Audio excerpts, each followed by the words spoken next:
Dans cette vidéo, je vais te montrer ce qu'est un nombre en écriture scientifique ou en notation scientifique.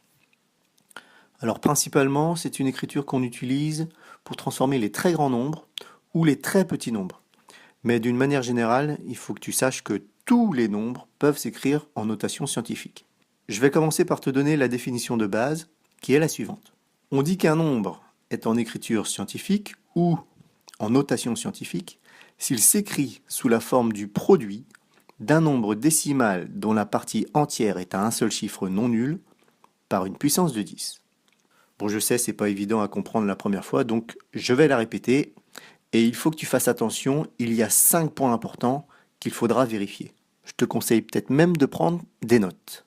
On dit qu'un nombre est en écriture scientifique ou en notation scientifique s'il s'écrit sous la forme du produit d'un nombre décimal dont la partie entière est à un seul chiffre non nul par une puissance de 10. Alors ce sera plus parlant pour toi sur des exemples. Si je prends mon premier nombre et que j'essaye de vérifier les points de la définition, je dois commencer par voir s'il y a un produit. Ici, dans mon premier exemple, c'est une somme, donc le premier nombre n'est pas écrit en notation scientifique. Deuxième point à vérifier, on doit avoir donc le produit, ce qui est le cas pour le deuxième exemple, d'un nombre décimal. J'ai donc bien un nombre décimal, mais tu dois faire attention que pour ce nombre décimal, sa partie entière ne doit avoir qu'un seul chiffre, ce qui n'est pas le cas de mon deuxième exemple, puisque sa partie entière, c'est 12, et qu'elle contient donc deux chiffres. Le deuxième nombre n'est donc pas écrit en notation scientifique. Si je regarde mon troisième nombre, j'ai bien le produit d'un nombre décimal dont la partie entière est à un seul chiffre, mais attention, d'après la définition, ce chiffre ne doit pas être 0. Donc, mon troisième nombre n'est pas non plus écrit en notation scientifique. Dans le quatrième exemple, j'ai bien un produit, j'ai bien un nombre décimal dont la partie entière est à un seul chiffre.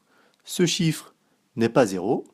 Je dois maintenant vérifier que je le multiplie par une puissance de 10. Or ici, ce n'est pas une puissance de 10, c'est une puissance de 100. Donc, mon quatrième nombre n'est pas écrit en notation scientifique.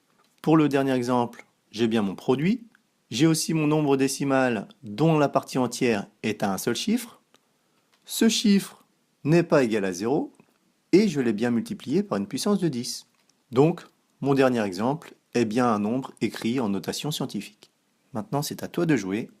Pour voir si tu as bien compris, je te propose de faire sur une feuille simple, correctement présentée, cet exercice.